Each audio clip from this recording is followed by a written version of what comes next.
This episode of the Inside Running podcast is powered by Garmin and their Forerunner 965 GPS smartwatch, which goes beyond the basics, offering detailed insights into your running dynamics, VO2 max estimates, heart rate variability, recovery times, and much, much more. Visit garmin.com.au for more details.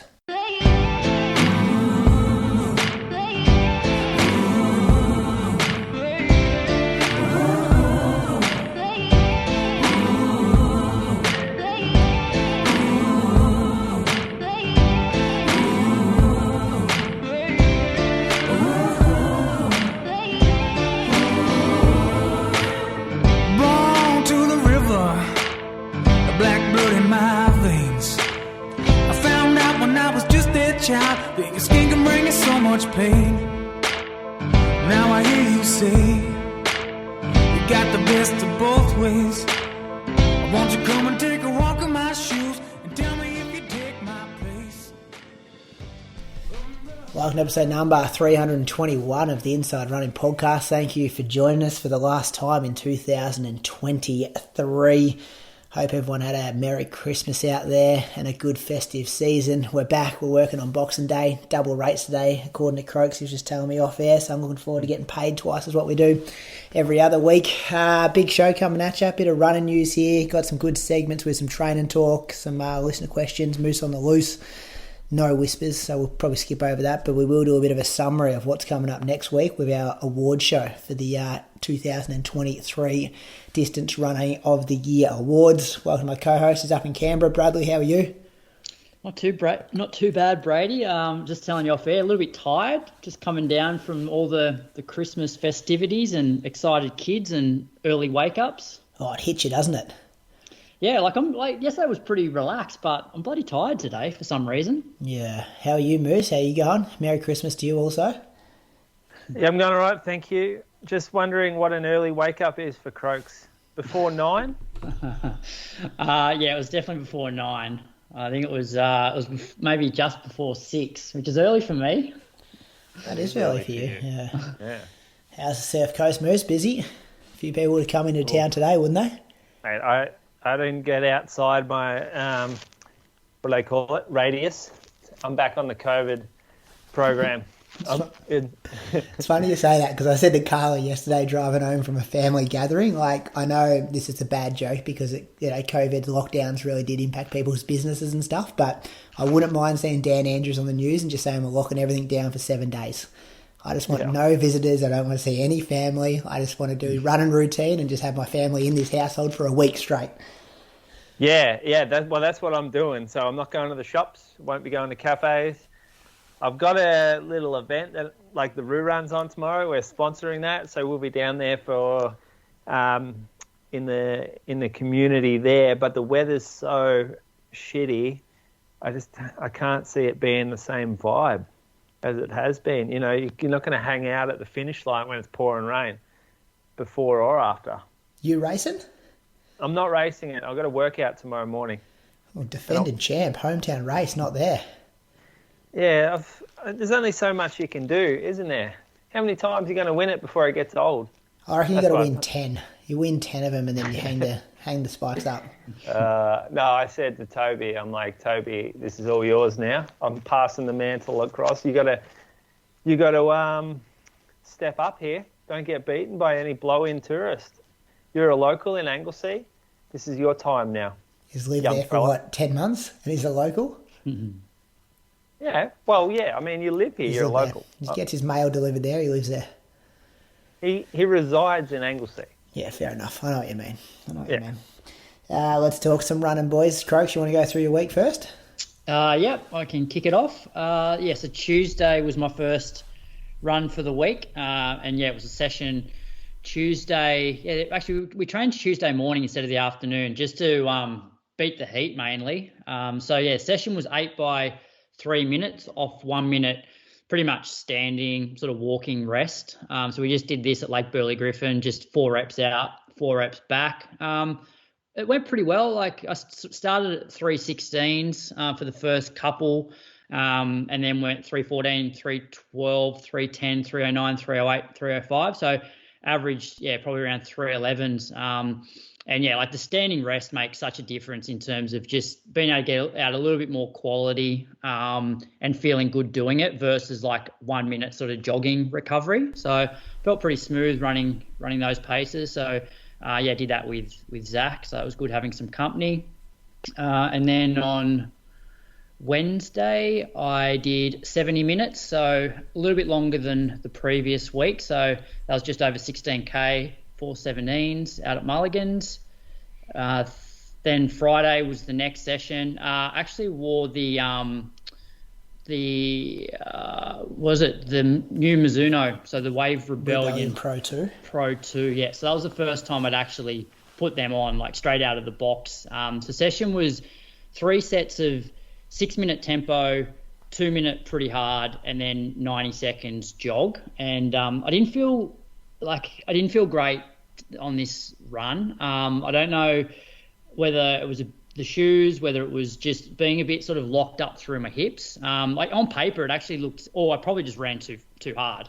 So the 6-minute reps were 3:23 pace, 3:23, 3:21, and then the 2 minutes was 3:10, 3:08, 3:04, and the 90-second jogs were close to 4-minute Ks. But it was another morning session, and I find some of the morning sessions when I'm not sort of loose through my back and my hips, I don't feel like I get myself into a really good running position. And I feel like these shoes, like you need to be in a really good position in terms of like hips nice and tall and just really hitting the right spot. Whereas when I'm not moving well, I'm very much like hips are low, feel like I'm sort of really heel striking a lot. So I felt like a little bit unstable in these.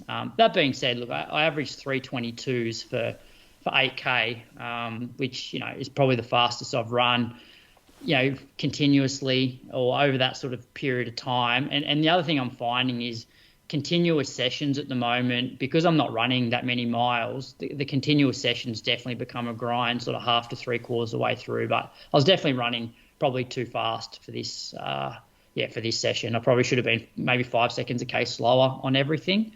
But yeah, so I'll wear them again. I think it's a shoe that probably, need to wear a few times. And as I said, like hitting the right spot. Then that was Friday. Saturday, 36 minutes. Wore my heart rate strap for this just to see how I was going. I was actually pretty happy with it. I averaged 4:22s, and my heart rate was, I think, like low 130s maybe. And then on Sunday, I ran with Rob. So it was, it was a pretty humid day. There had been some rain around, but we didn't get rain during the run. And I wanted to wear my heart rate monitor again, but I was like, it's just going to chafe me if I run like an, hour 45. But I put a bit of Body Glide on, Moose, that you gave me. And, it worked a treat. Did not have any chafe from the heart rate strap at all. And it was quite a sort of muggy day. Didn't slip down or anything? No, didn't move at all, but had absolutely no chafe, which normally, like if I hadn't had that on, I'd jump in the shower afterwards and it would sting. So that was a win. So I was 25K, 4:19s. I think average heart rate was low 140s. So, so it was a week of 83K, which, is my biggest week since June. So 10 beats per minute higher, but similar pace. Is that because like the weather, you reckon, or like it got higher because you were out there like later? Yeah, well, you're going to get a few, your heart rate's going to get higher. I'm just looking at that now, yep. Being out there and being dehydrated, but also the loop that I did in Mulligan's on Saturday doesn't have as much elevation as the Sunday one. Yeah, okay. Yeah, because it's actually up more 140 from a couple of Ks in, isn't it? Yeah, because like if you look at the elevation, like I would have had probably 60 metres of elevation over 8K on Saturday, so less than 10 metres per kilometre. Yep. And then on the 25K, I had 315 metres. Yep. So so it's definitely a hillier run. Yeah, but the Sunday run felt like that pace felt pretty comfortable, and I think 142 for a long run, actually 141. Sorry, so I think that's that's not out of control at all, is it? Don't think so. Good work. Biggest week. You allowed to go over 70? I don't know. I haven't heard from my cardiologist. It's but on Christmas holidays. A good week to try it out. Yeah. So When he's not working. So 80 odd last week. Might go about 90 this week. Just stick at 80, I reckon. What's the difference between 80 and 90? Nothing. Well, a big difference if I want to get fit. Are you chasing Ks for like end of year? You want to round it off to a certain number? No, because my year I didn't run for like nearly a third of it. So no, my Ks for the year. No, I just want to start running more so I can actually start to feel just fitter. Like, you know, I can only get so fit off 70k weeks. You're going to hit 4,000 though. You're at 3,974. Really? Yeah, you only need 26 and you're going to hit 4,000. Yeah, I don't know. Like, there was at one point though, I sort of had a bit of an issue with my Garmin, similar to Moose, where I had my my Garmin music watch, which Viv had been using for a period of time, and I then just synced it with Garmin Connect, and so all of her runs were added to my Strava. So I'm not sure that that's that accurate for this year.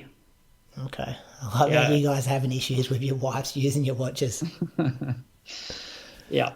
So yeah, I don't reckon I would run that many Ks. Well, next week I'm going to ask you how many Ks have you run for the year and a few highlights of your running year and reflections on 2023. So get it right between now and next week if you can, please. Yeah, I don't think that'll be happening. I'm not going to go through. Get the calculator out. Go clean the data up. Clean it up. We want a good reflection of the data. Moose, what have you been doing? Bloody big week from you. Light a bit longer than, yeah. Well, I was coming off an illness, so I had a real low week, which makes it a bit easier to get up and about. So I Monday for me was more like a session because Sunday was a nothing. So I went out and ran down in Aries, ran with Ali. We ran, I think she had 10K. So I did 10K just with her, and then I went into a progression where I aimed every 2K, I increased the pace. So I ran 3:30, 3:23, 3:17. And I did this on the Bark Hut loop, which is like a 1.something K loop near her house, just below the lighthouse down there. That was all right. It was just good to get back into it. Now, like I was feeling still a little bit unnatural, we'll call it, just because of the virus sort of hanging around a little bit. But that sort of, I reckon that run, it reset everything for me. And after that, I could get going a little bit. So I ran in the afternoon. I ran with the girls. What's that mean? I reckon that means post-catch. Oh, I reckon Tiggy, maybe Tiggy and Ali. Oh, and Sadie, Matt Gunther's baby, come along to our house that afternoon. So I went for a run after they popped around 30 minutes. And then the next morning did a little trail run around Anglesea, tready in the Arvo. Then the workout on Wednesday, first marathon session of the block. The session was 5K, 4K, 3K, 2K, and in between I had floats of 2K, 1.5K, 1K. Now, the marathon pace at the moment for me is a little kind of unknown, but I would like to run under 220 at Osaka, so I sort of use maybe 318 to 320 as a bit of a start point. So, and this workout felt pretty good to me. So I ran 5K, it was 3:17 pace, then I floated 2K, 3:39, then 3:16 for the 4K, 3:41s, 3:18 for the 3K, 3:39, and 3:16 for the 2K. So that workout was a good workout. It felt pretty good. I did maybe the last rep I started to feel like I was sort of reaching a little. Maybe it went outside the rhythm that I would like for marathon pace, but I was also expecting that because it was the first workout of the block and it was 18.5K, just over an hour of solid running. I think an hour 2 and averaged 3:23. So I did get fatigued, especially through the hamstrings. Not so much aerobically. Like I felt fine. Like I felt like I could have picked it up if I wanted, but the legs just aren't really conditioned to the duration of that workout. And that's what I'm hoping will improve as the block goes on. All up, that was 18 and a half, like 21, maybe like 25K for the day, for the morning. I took it. Good workout. Yeah, it was good. It's nice to lock into a marathon type effort, and I do really like this type of workout. What is it, 14K worth of pace work? 5, 4, 3, yeah, 14K. How do you feel on the floats? That's always a good question when you're doing this stuff. Like, are you feel like you're putting the brakes on the floats, or you got to keep working a bit? So before this started, I gave myself the option of floating or jogging, depending on how I felt. I think at the start of the block, sometimes you need to jog in between if you're not strong enough. But as soon as I finished that 5K rep, I looked down. I'm like, oh, I'm still running 3:25s. I need to slow down. But I had to really force myself to slow down. The floats were were easy. Yep. I did feel good on the floats. Like I had to really keep the gears locked in. Otherwise, it would have been easy to get carried away there. As I think I ran 8K the next morning, and then on the treadie for 35 minutes in the Arvo. Still doing those doubles that are 2 small ones. Ran with Bree and Pia on whatever day that was. They were on the bike. And then on Sunday morning, I did my next workout, which was also a long run. So the long run was 22K steady. And then we changed shoes and we went into a 14K progression. The same area, same location, and it was also 5-4-3-2. So it was the same.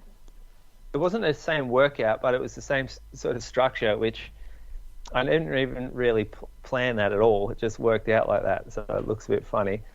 So the 22K, it was Will, Ciaran, who we met a bit later, Ali, and Ali's dad came on the bike with drinks. So we ran, what did we run?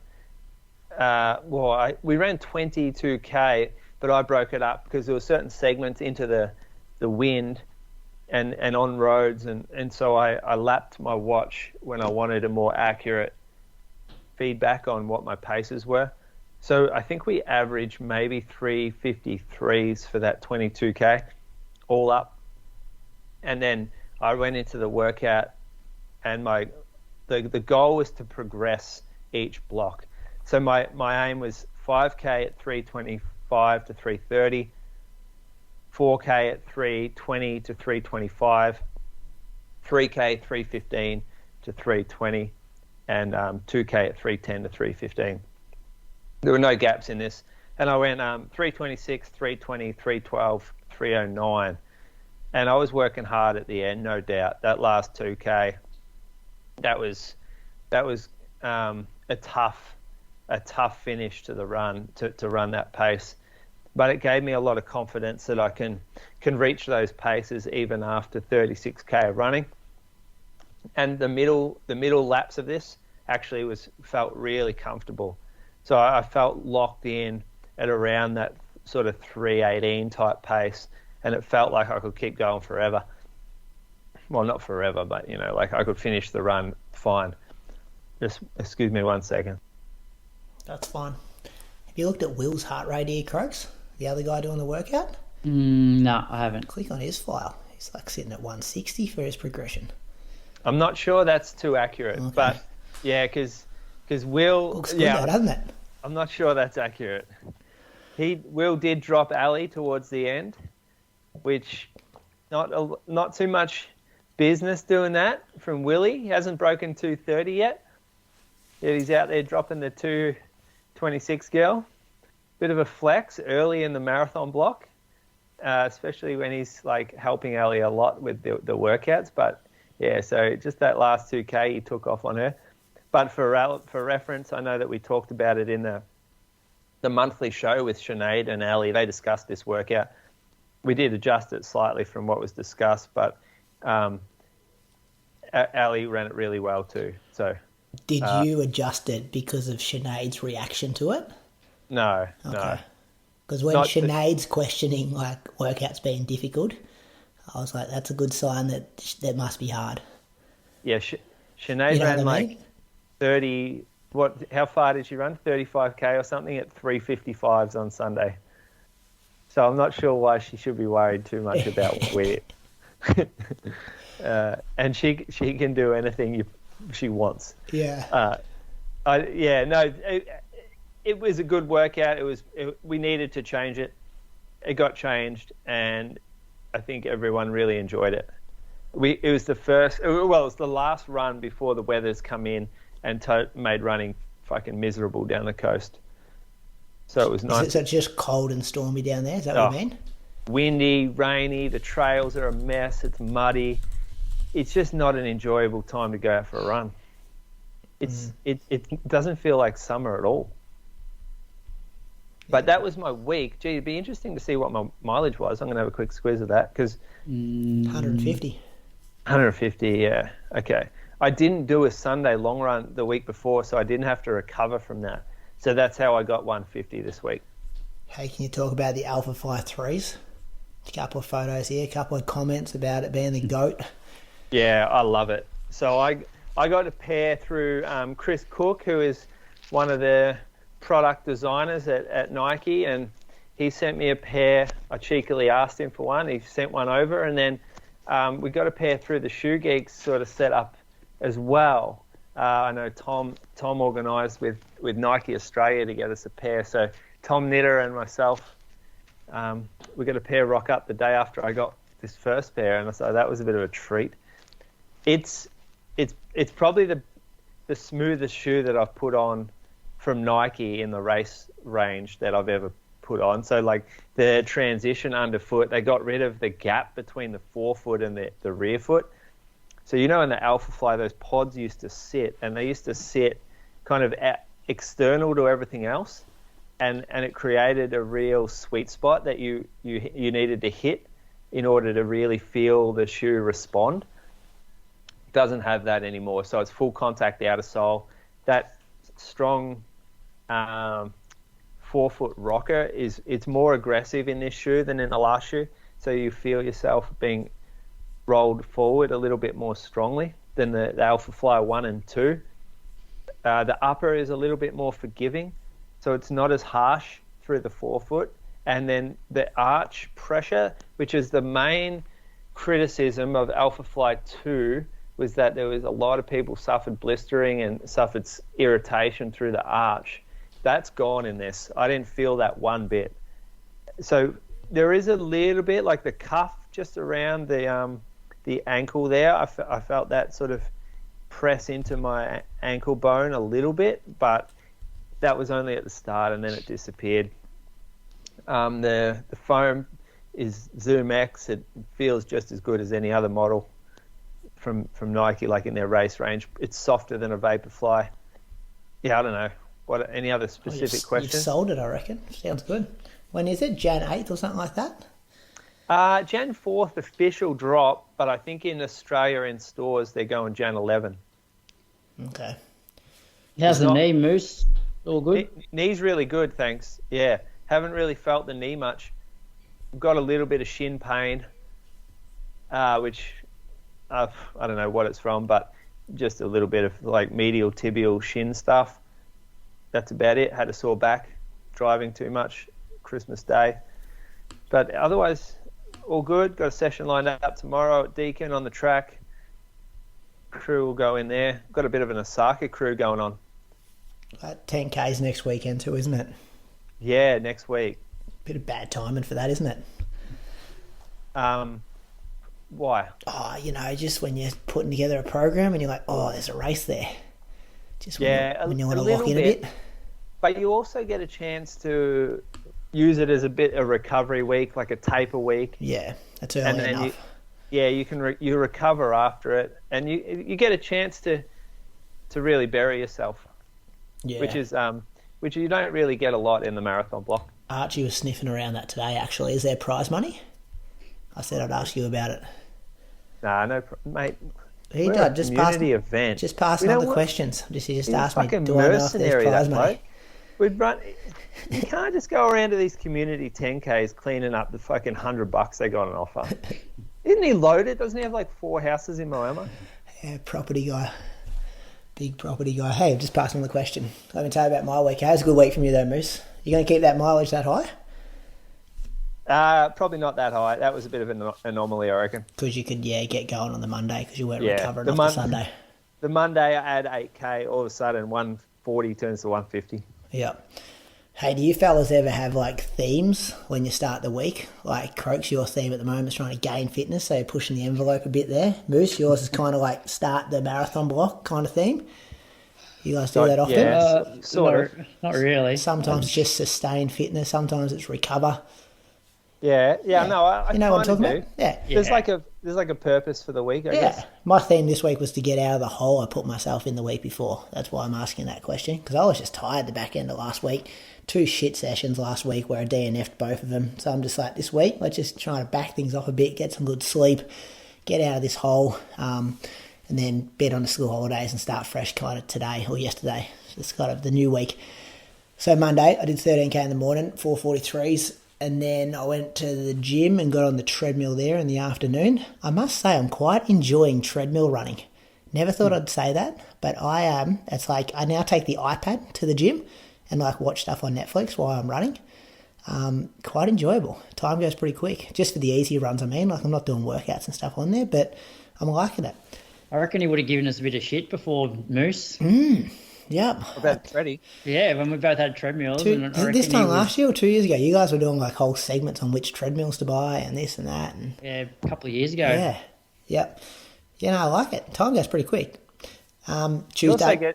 You get to flex to all the all your buddies in there.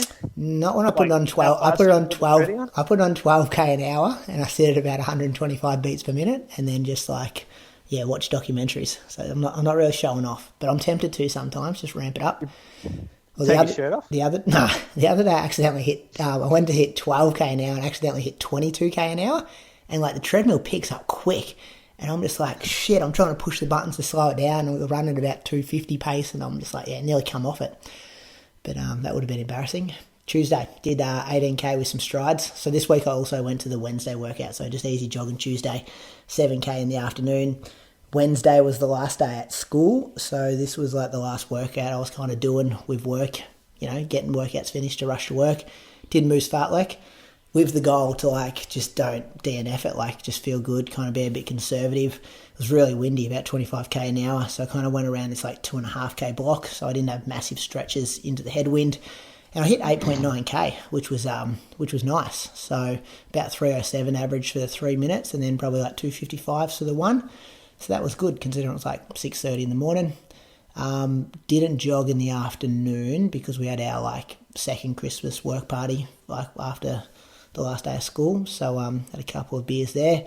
Thursday 16k in the morning at 4:32s, and then 7k in the afternoon.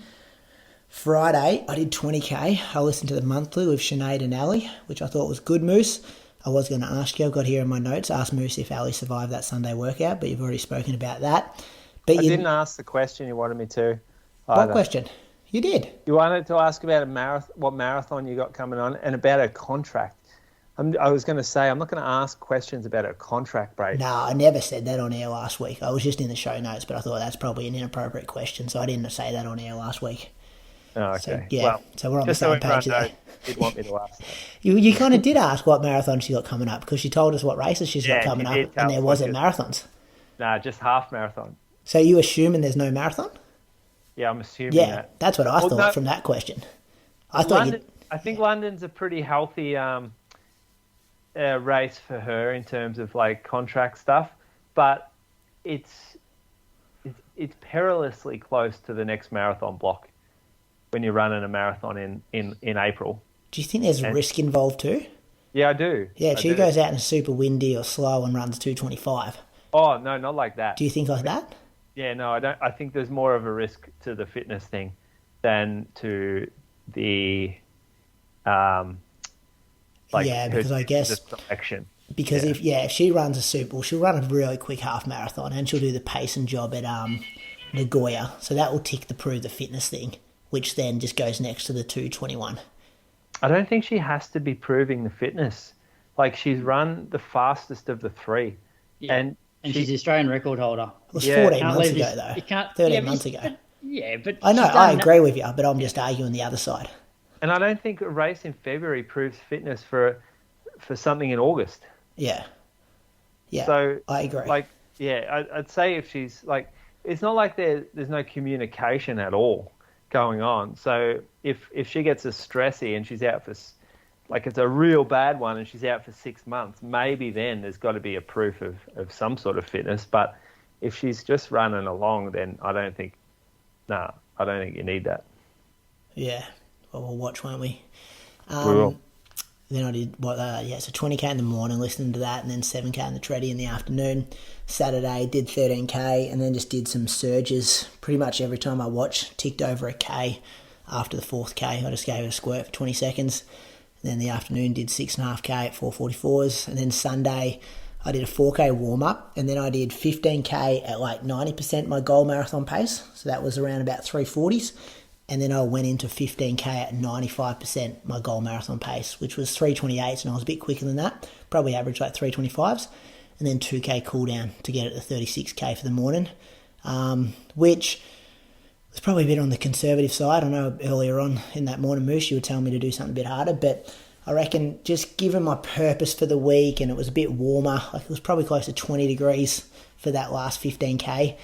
I just wanted to get one on the board this week and just hit this week now running and a bit more confidence in my hat kind of thing. So, what pace did you end up running it? The whole 36k. Yeah. 3:36s. Oh, no, the tempo section. Like did you do a warm up? The 30k would have been like, I don't know, 3:30ish maybe, 3:32 average for the 30k. Yeah, in the middle. It's not bad. It's not bad, but I reckon I would do that slightly faster if I were you. I've done 34k and I reckon 30 or 32k before at like that last 15 effort. Last 15 effort. So like that 3:25ish. Yeah. Yeah, and that's where I got it. I reckon when you had write my program for Rotterdam, it was that. I reckon you gave me 32 or 34k at about 3:25s. And I did that. But that's something I want to progress to in the next couple of weeks. Yeah. So I just wanted to get this one done first. And last week I bombed out of 3x3k at 3:25 pace. So seeing 15k at 3:28s after 15k steady kind of scared me a bit because I thought I was cooked. But so you want to progress your pace rather than the distance? No, I want to go distance as well. So say that was 30k with 90%, 95%. I'd love to get to like 2 or 3 weeks time and do like the whole 30k at 95%. To 97%. Yeah, depending on heat, because I think 95% and solo and kind of like, I think that's sometimes 97% could be nearly 100% effort you're putting in. Yeah. That's fair enough. And when you're going 32, 34, I reckon you got to stay. I reckon I've burnt myself in the past, and that's almost looked better than my race. You have to be experienced, I think, to be able to make changes on the fly to that one. Yeah. Because that is a real risky one. There's like a lot of potential to really fuck it in that. Yeah. Which is why I want to jump through this hoop before trying that hoop. Yeah. Our man Chriso probably does a bit too much of that. Did you see that video I sent you yesterday? Chriso just giving Sondre Moen an absolute earful. Christian. How good was it? You didn't even recognise it was him. Big dog coach on the bike. It was an old video, but I loved it. Week of 166k. Let's thank some Patreon supporters. Whip through this running news, and then we've got Rome and Nath Pearce from Garmin coming on, boys, at 8 p.m. So we've got about 20 minutes. Croaks, who you got? I got Ben Duncan from Worcester in the UK. He's got PBs of 8:51 for 3K, 15:21 for 5K, which was at the 2022 Birmingham Uni 5,000 metre race. For 10,000 metres, he's run 31:58 at the 2021 Oregano Project Distance Classic, 69:43 at the Cambridge Half Marathon, and 2:28 at last year's Valencia Marathon with a 1 minute negative split. So that's how we like to see them run. He runs for Team Marathon Road and Worcester Athletics Club. So thanks for your support, Ben. Good on you, Ben. Any? I would have said Worcester for that, Croaks, if I was pronouncing it, but I reckon you've already practiced it. You already know what you're doing. If it's the same spelling as like Worcestershire sauce. Oh, yeah. Oh, so you're just going with that. You haven't actually confirmed that's how you say it? Well, that's, Nath Pearce was having a crack at you for stuffing up pronunciations last week. Yeah, I know. He'll give it to me when he comes on as well. But no, I'm pretty sure that's Worcester. I've got a couple of things to go him. I've got a couple of things up my sleeve, so we'll get him. Who you got, Moose? I've got Scott Cracker. I reckon it's Cracker. He's from Belmont. He's a good Geelong region cross-country man.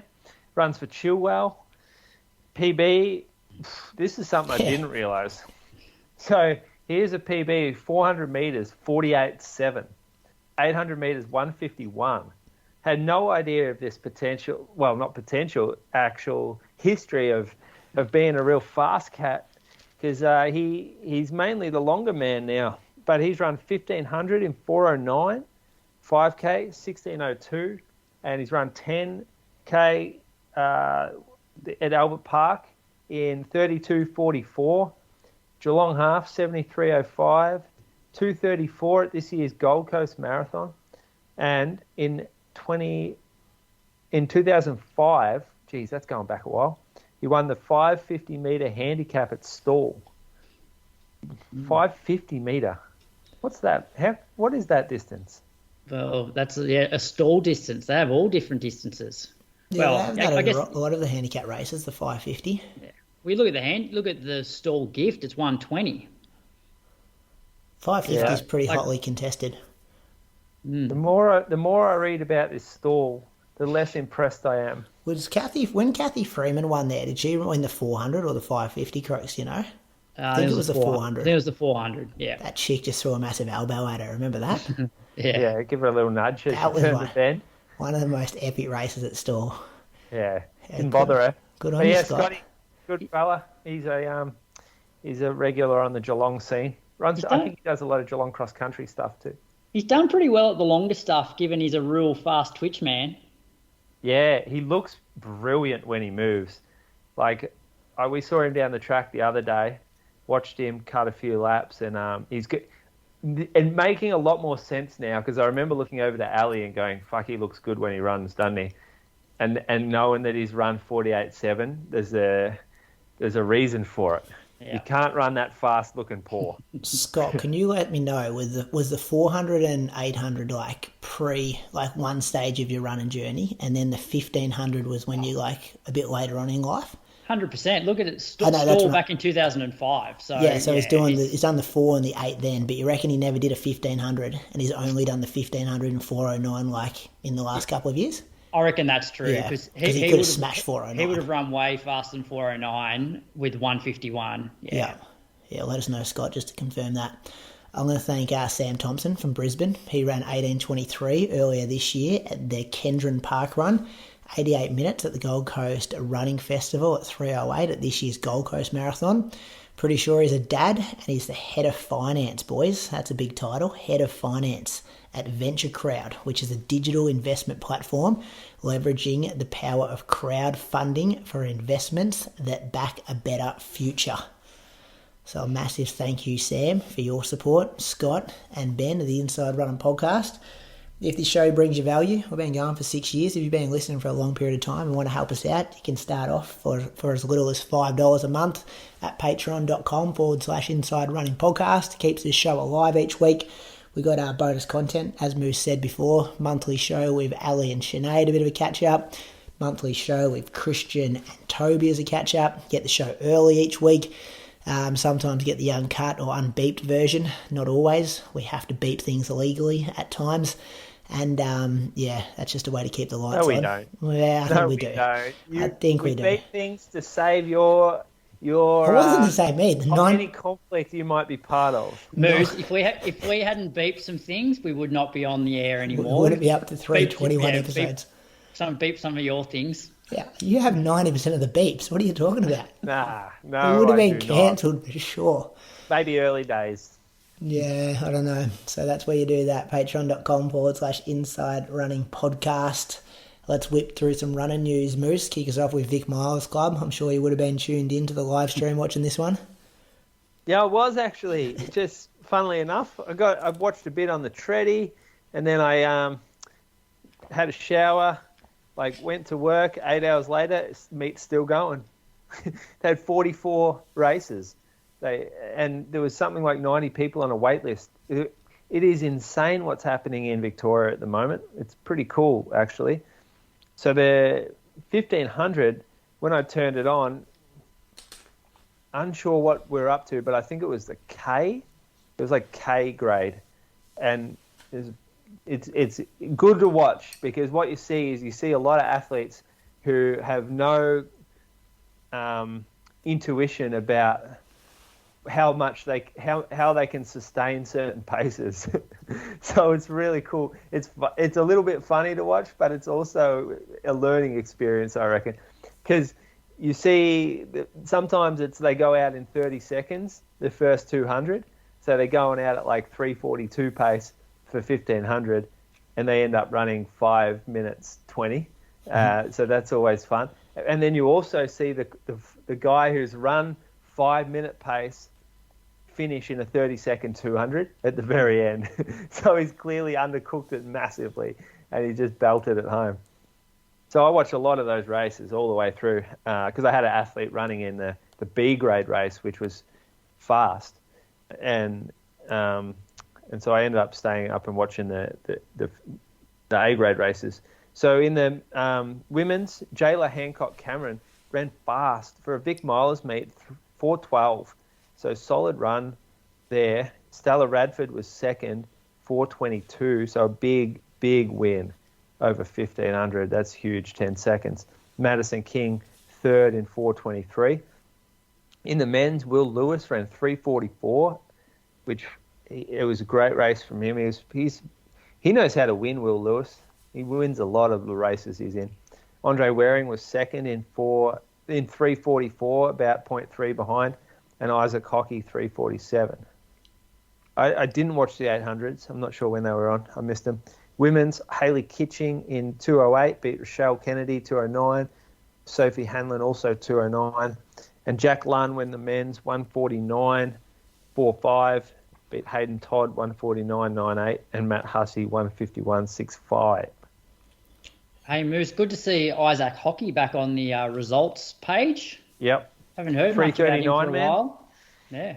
Yeah, no, he's been, I think he's floated through a couple of groups now. I think he's back. He's running with, I think it's called Fast 8 Track Club. I believe that's what it, oh, geez, I might have butchered that. Where's Fast 8? That's Ronaldo. Pete Bowl and that. Yeah. Joey Dan. Geez. He's with a new group anyway. Moose going off script again here. No, I'm telling you, he's with a new group. He's got potential for sure. He still works. I think he's gone off and he worked overseas for a bit. So he's found his way home, which is good. All right, Croaks, so the New South Wales Milers meet happened. Yes, this was on the Saturday night, Bankstown, I think. Isabella Thornton-Bott, she won the women's 5K in 16:30. Bronte Oates was second in 16:52 and Lexi Gilmore third in 17:20. In the men's 5K, Ciaran Rushton was first in 14:26. Leo Peterson was second in 14:27. And Josh Phillips, I believe, did a fair bit of pacing. He finished third in 14:32. They also had a 1,500 in the women's. Ada Rand, she won the race in 4:22. Catherine Maundrell was second in 4:37, and Emily Hopper was third in 4:39. In the men's, Benjamin Thomas, he got the win in 3:43. Jai Perrott second in 3:44, and Stefan Music was third in 3:46. Fun fact, the winner from both the men's and the women's 1,500 metres finished second at the under 20 3K races at Zatopek. So they're definitely ones to watch. And like Ben Thomas in particular, I think he's 19. He was the guy that looked like he was almost going to win that 3K in Zatopek. Remember, he made that big move with 600 to go and looked amazing. So that's a pretty big breakthrough for him, I'd imagine. So definitely one to watch there. Ada Croaks. Ada was second to Claudia Hollingsworth and challenged her. It's the most we've seen Claudia be challenged for a while in a junior race. Yeah, and so Ada's run on the weekend, that was a World Junior qualifier as well. Which I'm guessing Ben's also eligible for World Juniors. And I'm guessing that's probably a World Junior qualifier, 3:43, I'd imagine, under 20s. 800s, women's was won by Natasha Ward, 2:10. Amy Bennett second in 2:12, and Kristen Cook was third in 2:13.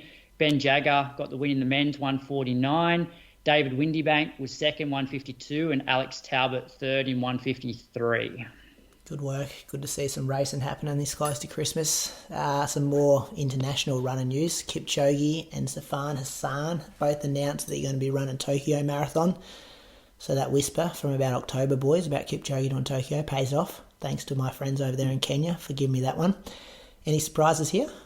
How fast can Sifan Hassan go on Tokyo course? Did she run 2:14 at Chicago in her second attempt? Depends on the pacing. She'll want it quick, though. Is it that or is it racing? Who knows? Oh, do they do separate starts? Tokyo. I think they do, don't they? Yeah, I think they do as well. I think they do send the women first. Yeah. Maybe. I'm trying to remember. I don't know about that. Actually, no. I think the men come across first at the finish line. Let's look that up while we're talking. I'll try and find out. That's really got us. Thanks, Croaks. So they're both going to be there in Feb. And then the other bit of running news, it's that time of the year when the parkrun world record goes down. Ciara McGeehan, I think she's Irish. She ran 15:13 at the Victoria Parkrun in Belfast.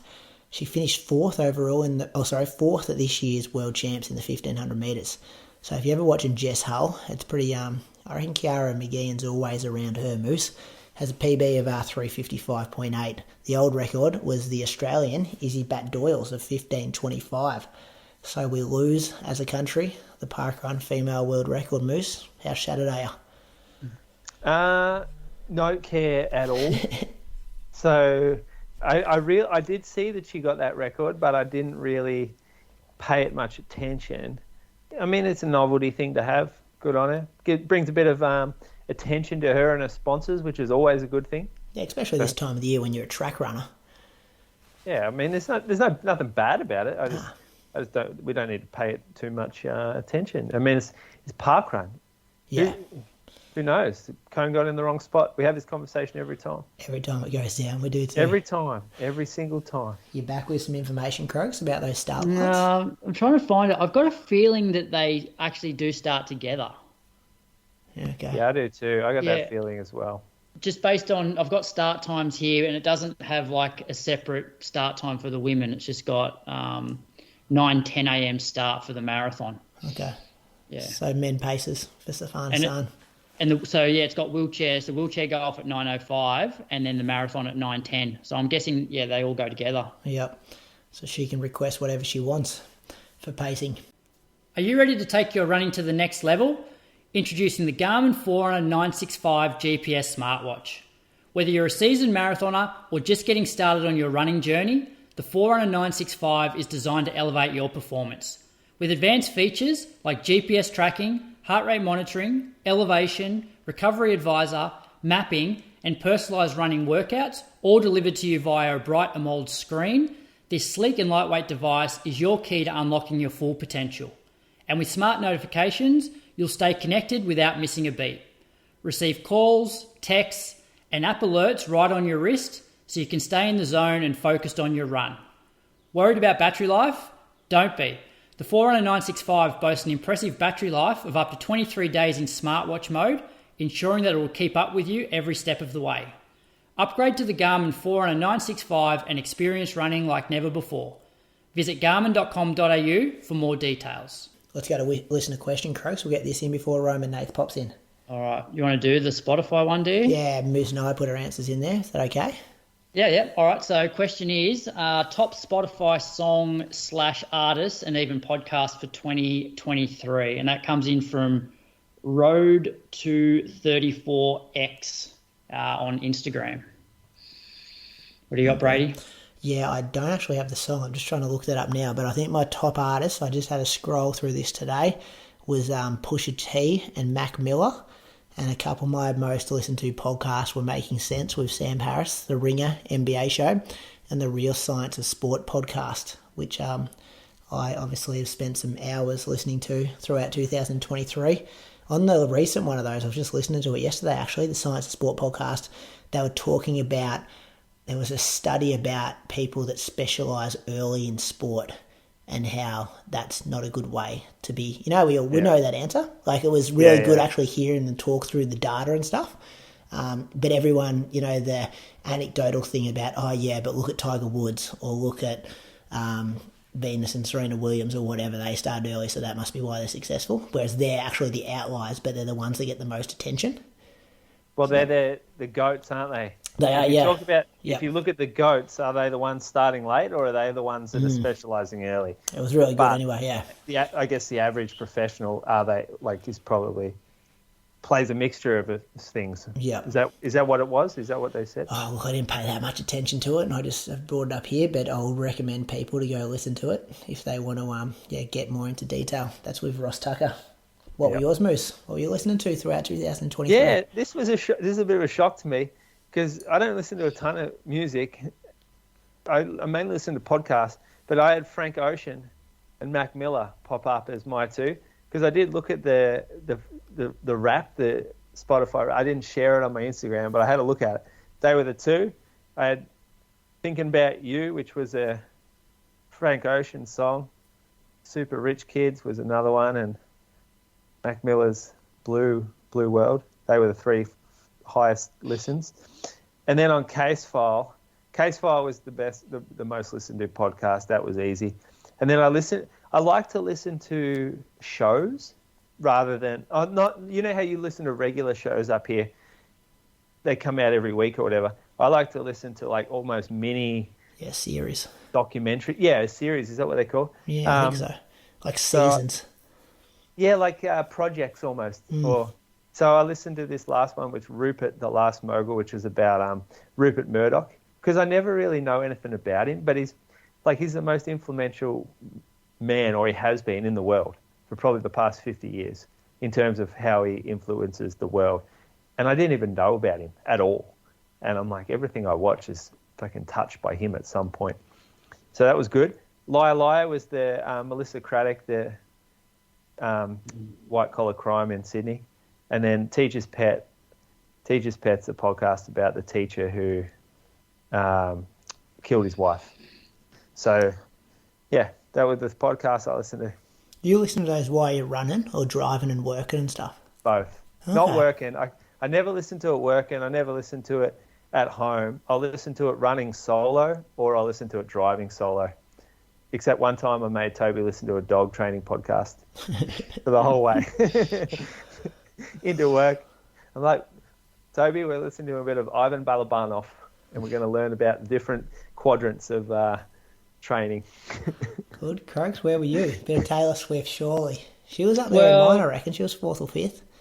Well, I don't actually have my own Spotify account. I share one with Viv. This is how tight he is, Moose. That is sad. That is so $12 a month. Sad. But the thing is, I hardly use it. Like, the thing is, I don't travel anywhere. Like, I work literally 3 minutes down the road. So the only time I use it is I have like just the one playlist that I never really update a playlist. So that just keeps when I go for a run. It's Anyway, so our top song was "Let It Go" from Frozen, which obviously is played in the car a lot with the kids. Our top podcast was Inside Running, because when Viv goes for a run, she listens to the Inside Running podcast. Oh my God. But yeah, like top artists, there's definitely some of mine. But then I'm not sure.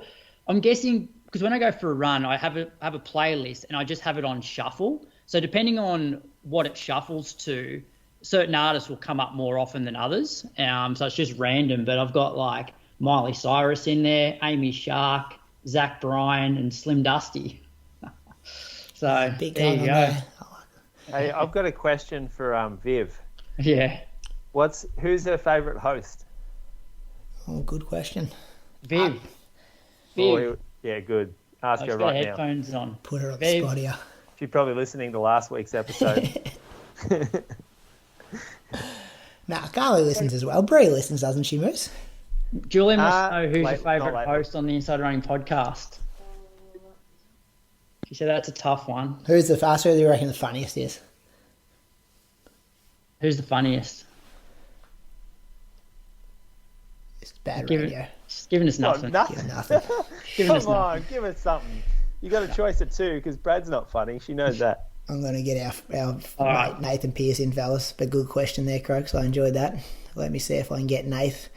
Hey, just before I'm talking, Nath, did I tell you I got that 100 out of 100 sleep score, Croaks? Yeah. Saw that on Good from Garmin. you. And I thought you were sleeping in the granny flat. No, I've been No way you in, get 100 with 2 kids. I've been in the main house. Yeah, well, I got the 99, and then people started getting in my DMs about, like, there's a badge if you get 100. Like, it's a real, like, mythical thing if you get, like, 100 out of 100. Like, not many people in the world have got 100 out of 100 before. And I thought it was all... It's a mythical thing. On that, though, I think Brady, it's called mythical, the mythical badge, isn't it? Something like that.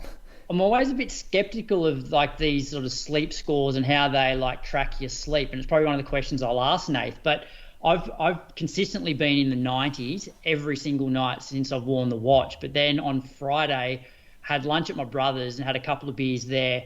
And then I met up with one of my athletes that afternoon, had another couple of beers.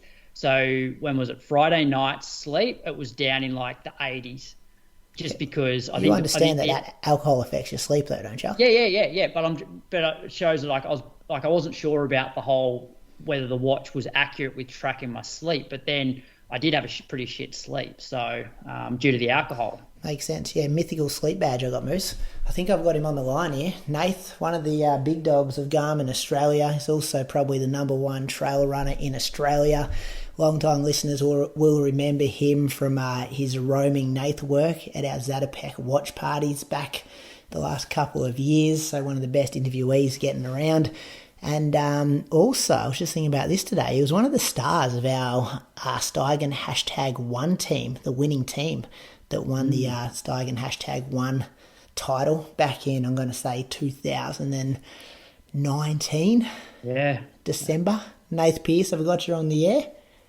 You sure have. What a pleasure. How are you, mate? You're in New Zealand at the moment too, are you? Aren't you? Merry Christmas. Yeah, Merry Christmas to you all. Currently in Queenstown, so living it up. Yeah, you've got me on a late hour, but nah, all good. Is that a business trip? Well, if you call trail running business, then Professional athlete, mate. This gets written off. yeah, exactly. Hopefully, the tax accountant will let it fly. But so just here for a bit of a training camp and a bit of a holiday. You going to race it all over there, Nath, or just all training? All training. So I've got a race in February. So I'm just doing a bit of course recce and just sort of get used to these mountains out here. Yeah. And did I see a new sponsor for you over the last 24 hours, 48 hours? Repping On Gear now? Oh, yes, yeah. It's not announced yet, but It is now. Yeah. Not announced. Welcome. You run with the OAC, mate? You got Craig Mottram, your coach now? Nah. I'll be in my own separate thing. So just sort of the trail sort of part of it. Well, that's exciting. Yeah. Well, Nath, we have got you here thanks to Garmin. A massive thanks for our watches over the last, I think maybe 3 weeks now. We've been running with them, absolutely loving them. We've been comparing sleep scores. Croaks was getting words wrong in his pronunciation of the screen last week, so we apologise for that. We've got a whole lot of listener questions and Patreon questions to kind of throw at you here. But how'd we go, firstly, last week? Are you happy with the review? We did an okay job? Yeah, besides Croker's bad pronunciation of AMOLED, not AMOLED, but Mate, it was really good. It was a great list. I'm a boomer with black and white TV here, mate. Cut me some slack. Yeah, well, now you've got your nice, bright AMOLED displays that you can look at. I do. How long have you been repping one for, Nath? How long have I been repping? Yeah. Probably since June now. So I've had it on my wrist a fair bit, but I like to sort of bounce between a few watches just to get used to them all, which is a nice luxury to have. And what trends have you seen when people have put on like the 965 that have like grabbed people straight away? Like, is there a trend that everyone goes, hey, this is a standout for me? Well, yeah, I think the way that I see it is back in the day when music came into sort of wearables, that was sort of that big leap forward of where fitness watches can go. And then now with the AMOLED display and just sort of that user experience is just sort of that next notch up. So it's that next chapter. So every time I've gotten someone a watch or seen it on their wrist, they just rave about it. And then all the expos that we've been doing, it's sort of a easy sell as soon as they see the display. Yeah, real standout. We might fire some of these questions at you, mate. They're very, it's a broad range, so I'm not expecting you to know answers to every single one. Some are very individual from user experiences, so we can see how we go and just do your best. But, Croaks, you want to pick one to fire off straight away? Yeah, I might start one with the sleep stuff, Nate. So, like, I've been wearing it every single night. I'm just curious, like, how the watch knows whether you're in deep sleep or REM or, light sleep. Like, what does it use to determine that? Well, it sort of really based it off a few things. So obviously heart rate's the number one. But then also it's sort of when you're in REM sleep and deep sleep and then light sleep, you're in different phases of sort of movement within your sleep. So if you are sort of rolling around and sort of tossing about, you're probably in a light sleep. REM and deep, I don't know the exact scientific sort of reasoning to why those two sort of stand apart, but I seem to, for the life of me, since I've come to New Zealand, can't get any REM sleep. So I'm assuming it's more of a comfort sleep with that REM. So you're probably moving a lot less than sort of a light sleep.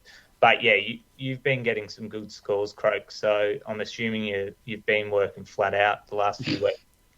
Nah, just put the earplugs in, mate, and just sleep like a baby. Yeah. Let Viv get up to the kids. Yeah. Do you know many people, Nate, who have got 100? Like, is that a big thing when you get 100? I know you get the badge, but like... When you guys were getting high 90s, I was like, this is unheard of. I think the highest I've had is 89. All right. Yeah. And I average sort of 9 hours of sleep a night, but since being in here in New Zealand, I haven't gone over 52. So. Oh, really? So it gets the trends. Yeah. Do you reckon Garmin Australia look to do something like put all the people that get 100 out of 100 into like, some kind of special club, maybe incentivise them or do some ambassador work or something like that? Because it must be only a handful of people Australia-wide. Yeah, probably. I'll have to sort of ask the question and see how many people have notched up 100, but I couldn't imagine it being too many. Hey, Nate, I've got one for you that's, this is from my own running. So when I wear it on the treadmill, the first K I do, so I'll jump on and set it at like 12K an hour, 5-minute K pace. The first K will always like lap at like, say, 4:15 pace. And then every other K then is pretty close to 5-minute K pace. Do you know what's happening in that first K that's different to all the other Ks? It's a great question. I would almost assume it could be a few things. Like your arm carriage could be just a little bit quicker because you're not sort of warmed up and sort of in a fluid technique. But it can be a few things. I wouldn't necessarily know exactly why, because being indoor, being on the treadmill. But yeah, that's probably my sort of understanding would be sort of the arm carriage might be a bit different. And then once you get into your full rhythm, it sort of gets back to sort of where it needs to be. But I was thinking that, or like maybe the cadence, when you're taking those tiny steps to get moving. Exactly. Drives it out a bit. Because that's what it's really basing it off. It's not sort of basing it off any GPS connectivity or anything like that. So, it can be sort of, a few things, but I'd assume it'd be more you're not warmed up and you're not in that sort of normal technique. Yeah. Tell us about, I got one here from a listener, how has no brand yet figured how to get the accurate wrist heart rate? Or any tips to improve it from people out there who are relying on wrist heart rate? Yeah, it's an ongoing question, and I think you guys have touched on it the last sort of few weeks as well, and probably previous to that as well. But I think it's based on a few things. So as you guys were touching on, that Julian had the scientific word of it last week, was the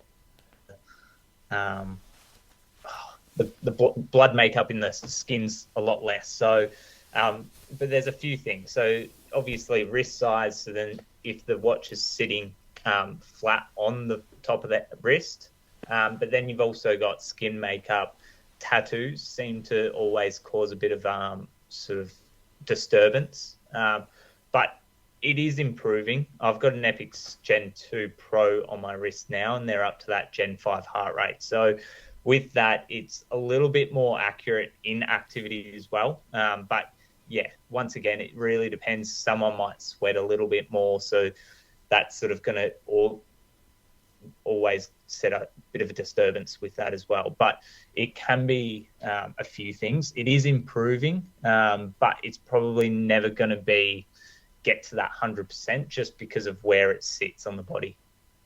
A lot of people say that in the warm temperature it's fine because the capillaries and the blood is going closer to the surface, and then when it's cold, it doesn't work very well at all because it sort of goes further away from the surface. Is that? Yeah, I'd say that would almost be correct. But then also in warmer weather, you swell up, so your wrist, the watch is going to be tighter on the wrist, so it's going to sit a bit better as well. Compared to the cold, it's going to sit sort of above the skin rather than sort of in it. But yeah, there's a few things. I've never really had, with the 965 or the Epix, I've never had bad readings. It might not have been 100% correct, but it's quite leveled. So it's getting more consistent, but yeah, it's never going to be 100% correct. So but you could say that about heart rate straps. They're going to be a little bit more pinpoint. Wrist heart rate might get to that point. Gen 5 is getting that close, but once again, it just really depends on where it sits on the body. Yeah. So, Nath, for the 965, what are like your top 3 to 5 settings that you'd make sure you have on? Yeah, well, number one, I always say is put that all plus multiband on. So with multiband, that's being able to connect to different satellite signals at the same time. So sort of if you're in urbanscape, so through buildings, tunnels, those sort of things, it's going to be able to connect to the best connection there. But then also if you're going from there to the tan, where there's a few usual drop-off points, it's going to sort of have no lag there. So you're never going to have a drop-off point at any point. So with that, yes, it does sacrifice a little bit of battery, but I'm still getting sort of 10 days out of my 965 running every day. So it doesn't really hinder too much. Another setting would be your data fields. So really sort of fixing up what data fields you're seeing in your run and being able to access them as quick as possible. So if you're just going for your normal run, you're obviously going to have your sort of average pace or your pace at the time, distance and timer, and maybe your heart rate. But then if you're doing an activity, you probably want that lap screen just below that, so just one click away. So there's a few things that you can sort of manipulate it to be better used, have that better experience with the watch.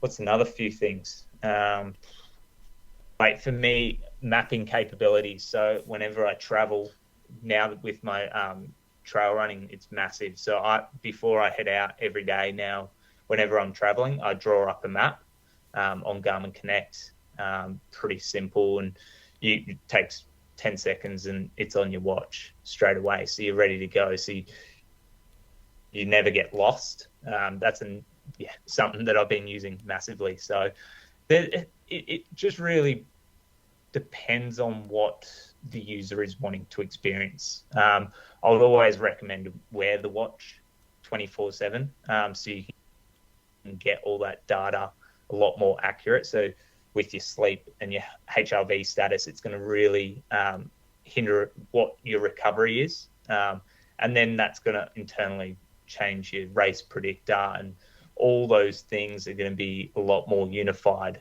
rather than if you just wear it for running, that race predictor is probably going to be out because it doesn't know how you're recovering. What about the one that I like has been, not that I don't like it because I use it very often, but the incident detection. It just seems like such a safe, like really smart feature to have on your watch. Yeah, it definitely is.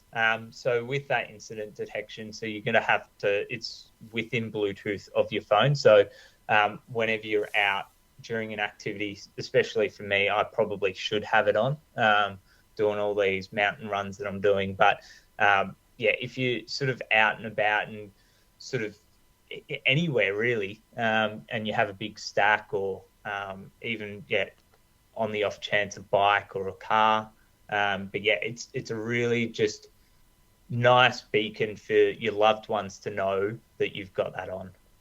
So you need to have your phone with you. Is that right, Nath? Yes. Yeah. It's a bit of that's probably a little bit of a pain for some people, but I remember I went down hard, kicked a rock. Like, I remember just lying on the ground and then my watch just went nuts. And I thought, this is bloody handy because there is a chance that, say I knock my head, I'm just out in the middle of nowhere. You can't get your phone and call someone. That's what I was about to say. Wouldn't you just pull your phone out and call someone? Why do you need it? Yeah, okay. If you fully go down, yeah. It's all those sort of bigger incidences. Like, obviously, if you fell over and it started beeping and you've just grazed your knee or you're fine, you're going to turn it off and stop the alert. But, it's for those instances where you probably, like, come off half a cliff or fall down and smack your head. Yeah. Hey, Nath, I did a workout the other day, like planned the workout on Garmin Connect, sent it to the watch, and then my last effort was, say, like a 1 minute, and then that was the end of the workout, and it kind of beeped saying, like, end of workout. I just started walking, and then I looked down, it was still, like, ticking along. Is there a way to, like, put a setting in so it actually stops fully, so then you don't have to click stop as well at the end of workouts? It should. I haven't really... Let me have a look. Okay. I think there is, Brady. Is I think I set my workout up the other day and there was an actual question or an option to stop the run. Yeah, okay. Or to keep it going unended. Yeah, I gotcha. reckon they did have an option. Yeah, I'd assume it'd be very similar to, because all it knows is you're probably going to go into a minute recovery or whatever your recovery was. So there's probably an option there that you can say, stop it after the 8th rep or something like that, rather than going into an activity. Yeah, I'll keep playing around with that one. There's a lot to play around in there. What else we got from the listeners here? Share workouts with other Garmin users. Do you know if that's possible, Nath? Can you send stuff you've created to other people on Garmin Connect? So this was a strange one because I wasn't too sure exactly, because you'd sent this one through and I was sort of having a little ponder. But if it's a workout that they've done, you can share that activity with someone else. But exactly doing a sort of sharing a workout, I don't believe you can. So let me... I'll jump in because I reckon the reason why they asked is there were definitely models of Garmin's in previous years. And I'm talking years ago. I remember training with like Marty Dent and guys like that. And boy used to do it. If he had, say, I don't know, like 6-minute tempo, 2-minute hard, 90-second jog in his watch, he could share it to another watch, within the group, and they would have the session in their watch. But then that that has seemed to have disappeared in recent times. Like that's an awesome function, but I don't know, how you do that or whether you can do it anymore. Yeah, I remember Raf Ball had on his website all these different Garmin Connect files that were workouts. So say like monofartlek or whatever it was, he just had them all there and you could just click on them and then it would come in your library. We used to be able to share it from watch to watch, like via Bluetooth, just in the training group, in the car park before you start. No way Bluetooth was a thing back then. Well, we definitely were able to do it. I'm sure. I tried to do it the other night and I couldn't actually. How'd you try to do it? I tried to do it from Garmin Connect when I made the workout, because I remember doing it as well back in the day. But I tried to share it to someone who was doing the same workout as me. Yeah, interesting. I'll leave that one with you, Nathan. I have to answer it right on the spot here. I might have to do a bit more research on that one. But throwing some curly ones at you. You got one more for him, Crooks? I just had a question here. The 955 versus the 965, is it the same other than the screen being different? Yeah, it is. Mostly, you've got a Gen 4 wrist heart rate in it. But yeah, it's generally pretty similar. It's just that user experience. So with that AMOLED display, it's going to be that a little bit more easier to see in any lighting. And then, as we've touched on with the mapping, it sort of enhances that experience a lot better. But in essence, it is quite similar. And a lot of people, I do get asked the question of what's new, but they're expecting sort of the GPS side of things to be completely different. But it's essentially sort of like a car, I always say. It's the car drives the same. It's just those added extras that you get with it. So it's all about that experience with the AMOLED display. And then now you've got that multi-band. So it's a little bit more sort of refined in terms of that data that you're getting. It's worth it. The screens are worth it. What's the difference in price, Moose, from the 55 to the 65? I don't know. We won't. I honestly didn't think the 55 was worth it, so we never stocked it. But I think the 65 with the screen and the mapping and all that, I'm like, this is well worth it.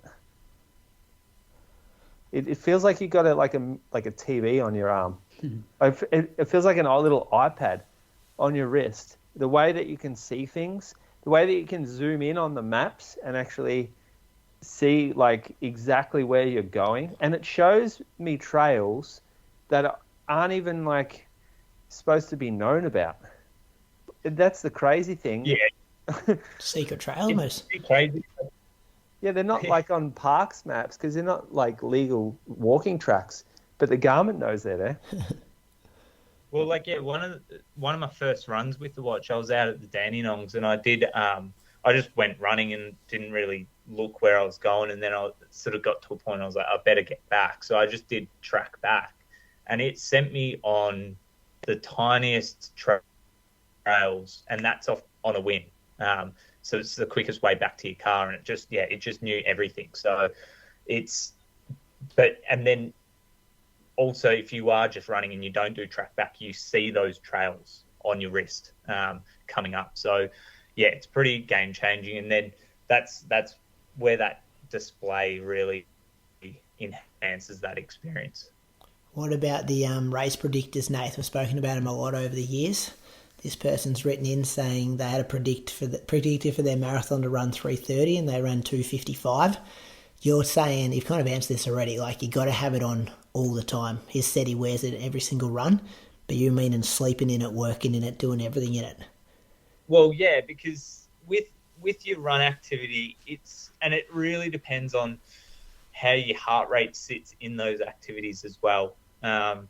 So it really depends on that. But then, yeah, as we touched on, the recovery side of things is the massive thing. So if you're finishing an activity and it's saying 72 hours recovery, but it doesn't know how you're recovering, that's probably why it's giving you that large sort of gap. But it's a few things, and then also it just it's never going to be pinpoint. Like, if these watches are for everyone, so you can have someone that's a 4 or 5 hour marathon runner, and you can have someone that's a 2 hour marathoner wearing these things. So it really is going to be sort of categorized where you sit, depending on your VO2 max and all those sort of things as well. So it is a large part of it is that recovery. So wearing it for sleep, wearing it for your HRV through the day, and just sort of your stress levels. So your body battery's a massive one to be sort of keeping on top of everything. So that's sort of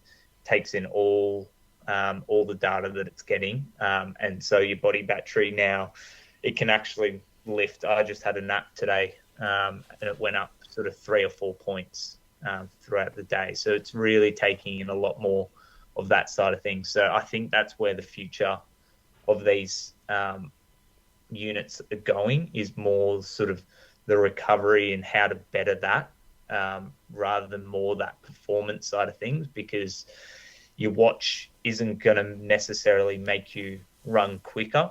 It's going to make you recover better. Interesting. Any more for him, fellas?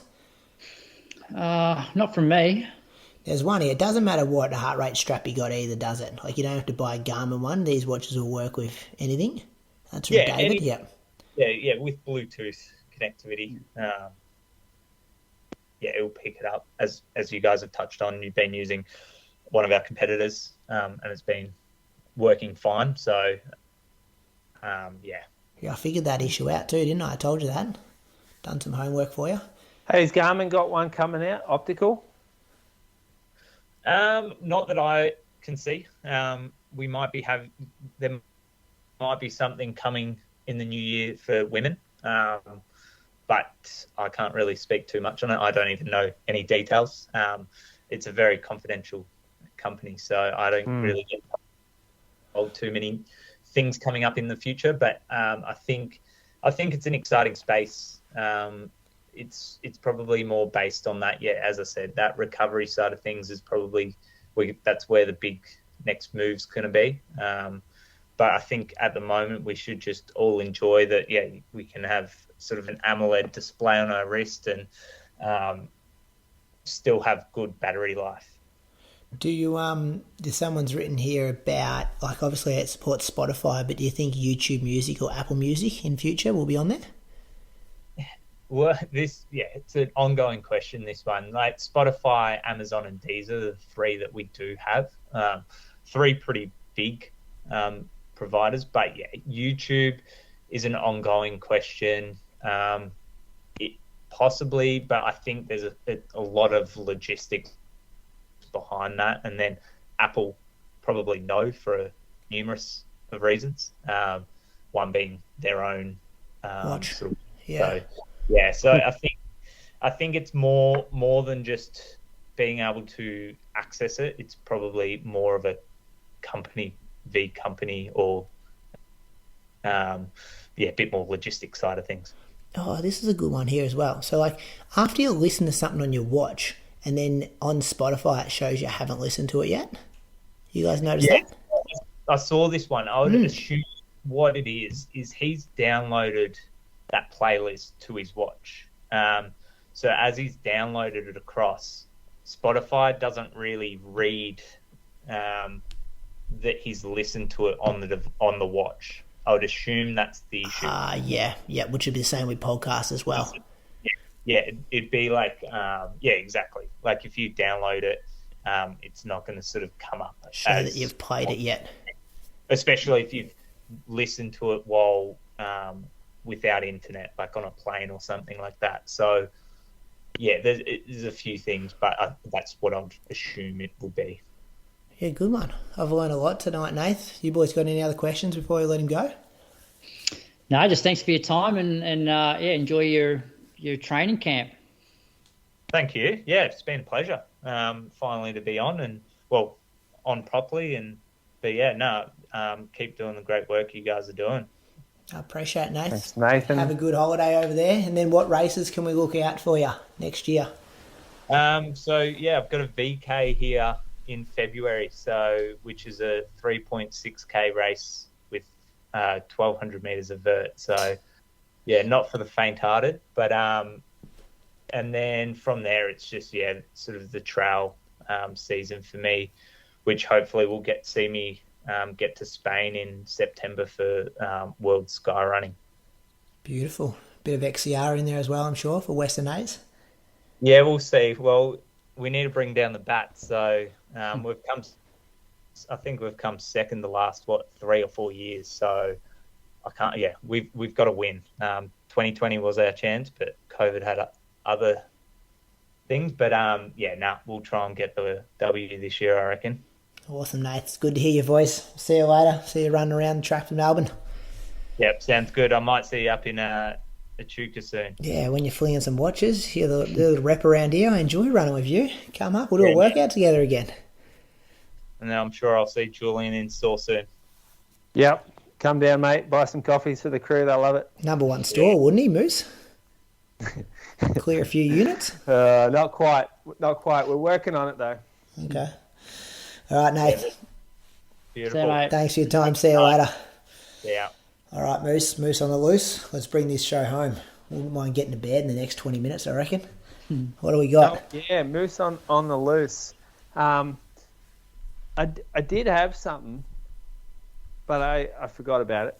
But it was going to be, I think we've done it before, people that are late to runs. And, I had one this morning. All right, here's a good one. Now, we're out on a run this morning, Toby, Ali, myself. So 3 genuine superstars of running, all in the one space. We all live on the Surf Coast. So this is a high, powerful group run. Now, piss and rain, we're running along. I need to go to the bathroom in the bush because we're in the middle of the bush. I'm like, all right, I'll be back in a sec. Or I think look, I might have fucked this one up because I said, yeah, I'll catch up in a minute. I'm just going to pop in here. Now, in a group of 3 people, I think, in my opinion, the expectation is that if someone stops for the bathroom, you're waiting for them, right? 3 people, you stop for 1 person in the bathroom. Group of 30, you're not stopping for 1 person. Group of 10, you're not stopping for 1 person. I think 5 and below, you're stopping if someone goes to the bathroom. However, I get out of the bush. I'm like, where have these fuckers gone? Not even thinking about stopping. They've just run off 4-minute K pace down the road. And I'm like, are they for real? We're not even halfway into our run yet. I'm going to run by myself the whole way home and they're going to run together? This is some poor etiquette out on a run. Luckily, they came to an intersection and they didn't know which way that I had planned on going. And so they stopped and I got up to them and like, oh, which way? So the stop wasn't even to do with me not being there. It was to do with them not knowing which way to go. Now, I thought that was like, oh, hold on, this is some bad running etiquette here. What do you boys think about that? They had the assumption that you were going to catch them and pick up the pace? Well, no, I'm not going to. It's a fucking easy run. I'm not going to run 3:30s to catch up. That's poor. But is that what they thought? Is that what they said when you went? You can't think that. I would have said that off the cuff. Oh, I'll catch up, which basically means if you're on an easy run, stop. Back it off a bit at least. At least there was no backing off. They were engaged in conversation. They were off. If I spend a lot of time in groups less than 5, like if I hit 5, that's probably maximum, and we keep going, and then just back off the pace and let them catch up. Yeah, all right. But or sometimes you'll loop back. What sort of break we talking here? Because like 30 seconds to 90 seconds. Oh, yeah, I reckon I would have been probably a minute. Yeah. Probably a minute. And that's pretty hard to catch back up. Yeah, so that's why you got to drop. If you've been running 410s, you might be rolling 450s. Like they've still got to drop down to maybe 350s, 345s. Yeah. But you're not expecting them to roll 3-minute Ks to catch you. Yeah. Well, I thought that was touch and go there, but got pretty fired up as I was jogging back. Luckily they stopped. The other option, sometimes what I've done in the past is I will keep running, but I will run like 45 seconds out and then I'll turn around and run 45 seconds back. So like I'm not going to leave the person, but I'm just going to keep moving. Yeah. But the trouble with that is if they run too far back and they get an eyeful of someone squatting behind a tree, no one wants to see that. Yeah, well, that's why I'd normally always overestimate. So I always run out a little bit further so that generally there's no chance of that. And so they'll be back running by the time I bump into them. But, it means that the person might be running by themselves for like 30 seconds to a minute, not 10 minutes trying to catch up. Yeah, that's stiff. What's the group limit you think before you don't stop? 5? Well, I reckon even so when we used to do like big group runs here in Canberra, and we're often doing the same loop every week, we'd actually have designated piss stops. So it'd be like 9k in, there was a point, and then you'd often wait at the top of a big hill and regroup. That was the same in Ballarat. There were piss stops. Yeah. Jamie the Beast Cook ripped the group to shreds one day in Bendigo for not stopping. Oh, really? You and him is very similar personalities, I reckon. Yeah, me and Cookie, a couple he of stalwarts. Absolutely drilled people at the top of the hill, one tree hill in Bendigo. Just on that, though, I don't think it's a number thing. I think it depends on who it is. Yeah, just dump the bloke you don't want to hear about. Well, no, if you're in a group and it's Mono has 30 of us in Ballarat and Mono peels off and you go, well, we don't stop because there's 30 of us, I reckon you're still stopping because it's Steve Monaghetti. Or you're still putting the brakes on. You know what I mean? I reckon if you're the alpha down there, and I reckon that's where you've really, this is why it's really hit home hard with you here today, because you think you're the alpha and these two have just kept pedaling down the path, don't give a shit. But you know how I knew I was the alpha? Is because I got to the intersection and they were like, what happens now? The boss isn't here. Daddy's not here to tell us which way to go. And so Daddy had to catch him, and then he said, kids, this way. All confident until they got to the crossroad. Yeah, that's right. Yeah, so that's another thing. If you're joining a group run, it's like, well, you need the person there who's the local. Yeah, or the one who's designed the loop. Yeah. At least. No, let's put that on social media this week. See what Zaka can do. I'd love to hear the listeners' ideas there. Should we move on? What's coming up? Nothing really, is there? Oh, isn't Jess Hull and Lyndon Hall are both doing one of those handicap races down in Tassie, I reckon. That could be one thing to watch before the end of the year. Stewie running them again this year? No, I think they went high on the men. I don't know if because Stewie's usually down there though, isn't he? Yeah. I reckon they spent the money on Lyndon and Jess though, because it was Ollie and Stewie last year, wasn't it? Yeah, you'd have to. You couldn't afford everyone. Stewie's a Tassie. Maybe he's just going home and jumping in them. Not sure. But next year, fellas, the award show, this is the categories. Performance of the Year, Athlete of the Year, one to watch for 2024, Race of the Year, which happened in 2023, Most Improved, Most Consistent. I'm going to make our Google form tomorrow, Croak, so we've got some things to read out from the listeners. Put that on Patreon tomorrow, and then it'll go on our link on bio, Facebook page, Instagram and Facebook Wednesday as well. We'll get Zaka onto that. And I reckon that's all I can think about happening, but I do have some more news. We are going to have a guest rejoin us. Nath Pearce, are you there? Let me see if I can unmute you. We forgot something, Nath. This will really test the listeners to see if they hung up after I got off. After you, yeah. They're only tuning in for you. That's what most of them are hanging out for, mate. They knew you were coming on, and they've logged on, heard you, and logged off. Yeah. But, you do have an announcement, Nath. Sorry, I forgot about this. Well, so did you. At, the toilet stuff. If it was Paddy Stowe, you'd just pick up the pace and run away. Yeah, dump that guy somewhere deep. Yeah, so jumping back on, just to announce, we're doing a bit of a giveaway. So on the socials, I believe it will be sort of a post. You're going to have to be following Garmin AU and then comment a friend or tag friends or family in the comments as many times as you like. And we're going to give a Amp Yellow 965 away.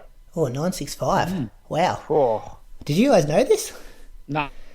About this. This is Zach's work. I probably should have read that in an email somewhere. But this is big, Nate. This is a good prize.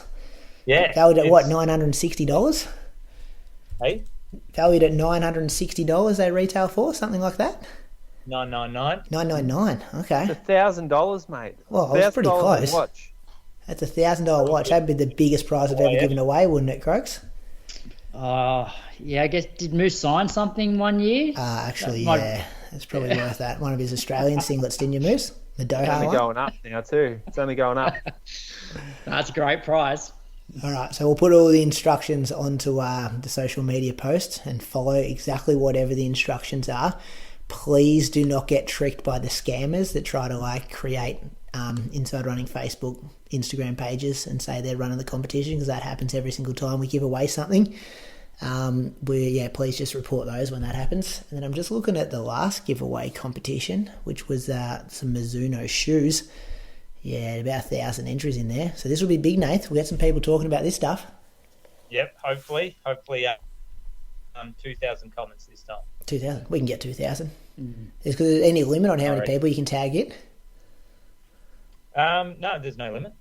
Just go free for all. Go for it. That's easy. Beautiful. All comments better. All right, that's good, fellas. We got Nath here to wrap up the show. What do you got coming up between now and next week, Croaks?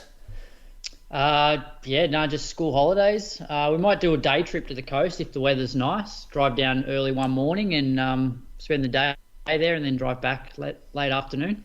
What about you, Moose? You going back to work or a bit of holidays as well? Work tomorrow at the race, and then still off training camp at the moment. Speaking of training camp, Brady, I hear the Surf Coast training camp's off for you. Well, I don't think it was ever on, was it? Well, did I say I was going on a training camp? I just said I was going down there for a few nights around the 10K, I was thinking. Then I looked up accommodation prices. Have you ever Googled accommodation prices down in Anglesea, Aries Inlet, Nath? Oh, yeah, it's not cheap down there. For a shithole, they charge a bit of money to stay down there. Come to Canberra, mate. Everything's here other than the beach. Best place to train in the country. Well, actually, that's the thing. I don't want to go to Anglesea for the beach. I want to go to train with people. So I don't need the beach. I just want I just want to do some sessions with people, to be honest, Croaks. Falls Creek. Can't help you with that off my 70k weeks. Yeah, what's Rob Wilson got coming up? Me and Rob might jump into some sessions together. That's what I needed. Just need some training partners. I might get down there, Moose. I might wait till the summer holidays are the teachers are still on holidays and everyone else is back at work. Then come down. You know what I mean? Right. Like 15th of Jan or something like that. 25th. Around there. Might get down there then. I'm not going to pressure you into it, but I do want to be there. You might get something out of it. I'd get a lot out of it, I think. Some cooler weather and some training partners. Just being around some professional athletes too, who take things serious. It's only money, mate. You live once. Yeah, I'd want to bring the whole family though. Want to It's not that much money. bring the whole crew down. Have you looked at the prices? It's pretty expensive. My school teacher, remember, we don't earn that much money. Some of the locals here, they move out and they rent their house out for a massive amount just for the summer period, because they earn a ton, and then they move back in after people gone home. People do that in my street. Same thing, and then they have parties. Pitch a tent in Moose's backyard. Oh yeah, with a 4-year-old and a 2-year-old. And tiger snakes. Yeah, and tiger snakes. Next to the tiger snake, little tyre for you there. Yeah, get the heart rate up a bit, wouldn't it? It's a bit steep, the old block too, to put your tent on. It's like fucking 30 degree. Yeah, no good if it rains. Just rain to run. Nath, what do you got coming up between now and next week? I'm heading to Wanaka tomorrow to train with some of the Kiwis. So just run up some mountains, and that's pretty much it. And I've got a festival on Saturday. So music festival. Yeah. Who's playing? A few sort of underground DJs. Oh yeah. People you wouldn't know. Ross and Friends. Bicep. Yeah. Well, you're there by yourself in New Zealand. Yeah, here solo. So catching up with Kiwi, Toby Batchelor, staying with his family for a few nights. Just a solo nomad trip. Living the life, boys. Imagine how good that would be. All right, boys, we're done. That's episode 321. Thanks for listening. Thanks for tuning in. We'll do it all again next week. Keep an eye out for the Garmin 965 prize, and also the nominations for the awards for next week's last episode. Well, it's going to be the first episode 2024, but we're going to be talking about everything 2023. Do some research, Moose, on these awards. Yeah, you're going to have to give us the list again. Yeah, because that's good seeing what the listeners think. Nath, you got one off the top of your head? Putting you on the spot again here. Athletes of the year? Athlete of the year. Pick one. Male he'll or give female. some trail athlete. No, he'll pick his mate Jack Rayner. No, Jack lost that, so he's definitely not on there. I don't know. I can't even remember what happened to World Champs. It's a tough year this year, I reckon. I reckon I'll... Jen. Give it a Jen. She's had a real good year. Yeah, that's what I suggested last True. week. Moose said at least had a better one though, I think, didn't you? Oh, I know. I said it would be hard to give it to one over the other. Lisa's world champs are pretty impressive. We'll get deep into that next year. I've got one for performance of the year that I reckon no one's going to think about. When you look at the numbers on it, I reckon it will pop up a bit in our quiz, in our form. But yeah, something quite phenomenal happened. Because remember, like the year started in Jan, some stuff happened early. Yeah. Anyway, we'll discuss it next week. See you, boys. See ya. Have a good See ya. week. This episode of the Inside Running Podcast is powered by Garmin and their Forerunner 965 GPS smartwatch, which goes beyond the basics, offering detailed insights into your running dynamics, VO2 max estimates, heart rate variability, recovery times, and much, much more. Visit garmin.com.au for more details.